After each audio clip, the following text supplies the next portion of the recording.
The Littles, Chapter 8. The Littles were very pleased with the success of Tom's plan. Mr. Little couldn't get over it. "I wish you all could have seen Tom," he said. Zip, he went right across the floor. "It's a mouse," yelled Mrs. Newcomb. "Oh my!" It was something to see. "He's a little all right," said Uncle Pete. "He has that little bravery." "I only had a little bravery, is right, Uncle Pete," said Tom. "I was kind of scared." All the Littles laughed except Uncle Pete. "Tom Little, you ripped the mouse costume," said Granny Little. She was holding it under a light. "I'm sorry, Granny," said Tom.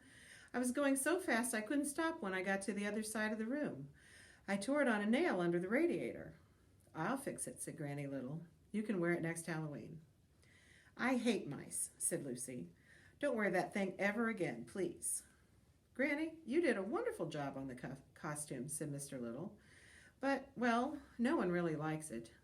Do you know what I mean?" "No sense in wasting all that good work," said Granny Little. She started sewing. "We may need it again." "I'm not leaving my room until the mice are gone," said Lucy. "They'll be gone in a few days," said Mr. Little. "You'll see. Everything's going to be all right now." "I say we should give Newcomb a helping hand," said Uncle Pete. He picked up a sword made from one of Mrs.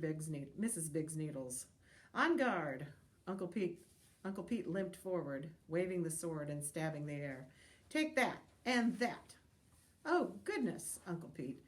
Do put that thing down," said Mrs. Little. "I hate to see those weapons around." She turned to her husband. "When can we put them back in the chest?" "As soon as the mice are gone," said Mr. Little. "I figure a few days at the most. In the meantime, I want all of you to watch out for those mouse traps.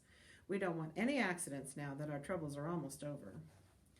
"Why don't we stay in our rooms for the next few days?" said Mrs. Little. "Then we'll be safe from the traps and the mice." Uncle Pete didn't think so. "We should know what's going on at all times," he said. "Bad business sticking your head in the sand like an ostrich." "Let's look around once a day then," said Mr. Little. "That should be enough." "I'm going down to the kitchen first thing tomorrow morning," said Uncle Pete. "I want to see those mouse traps with my own eyes." "May I go with Uncle Pete this time?" said Tom. "Lucy doesn't want to go, do you, Lucy?" "I'm not leaving my room until the mice are gone," said Lucy Little for the second time.